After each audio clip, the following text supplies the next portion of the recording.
Meet Dr. Jim Brown, a successful general dentist who's been practicing in the same building for almost 10 years. As a mid-career dentist, his priorities have shifted. Now married with children, Dr. Brown wants to minimize personal risk in the lease to protect his family, increase production, and expand his service offerings. With 6 months left on the lease, Dr. Brown attempts to get in touch with the landlord to begin discussing the terms of his upcoming lease renewal. The landlord explains that he's very busy and to call back in a couple of months. Reluctantly, the doctor hangs up. 4 calls and 3 voicemails later, Dr. Brown reaches the landlord's secretary, who explains that he's leaving for vacation today, but will be back in a few weeks. With a twinge of frustration, the doctor hangs up.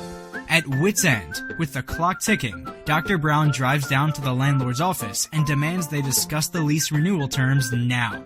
Dr. Brown explains that he'd like protection language added in for his family, the flexibility to bring in associates, and requests a reduction in rent due to the slump in the economy.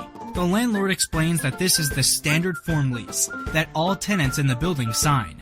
The terms of the lease are non-negotiable, but the doctor's rent will be increasing by 25%. Dr. Brown reminds the landlord what a great tenant he has been by always paying his rent on time and drawing traffic to the building. The landlord explains that the unit is prime real estate and that he's received many offers from tenants proposing higher rental rates. He explains that if the doctor would prefer it, he's free to find a new location and relocate, but he must be out in 30 days. And if he requires more time to build out the new clinic, his rent will double until he departs.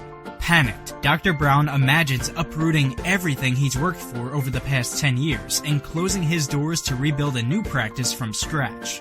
Defeated and at the mercy of the landlord, Dr. Brown renews the lease as is for another 10 years without any of the terms he sought after, paying over $75,000 in additional base rent per year. This common scenario happens to thousands of dentists every year. The remedy? Be proactive, not reactive. By beginning the renewal process 18 to 24 months before your lease expiry date, you can position yourself for a stronger, smarter, and more favorable lease negotiation. If your lease expires in the next 24 months or less, we can help. Cirrus Consulting Group specializes in dental office lease negotiation and review services for dentists. Schedule your complimentary lease consultation today.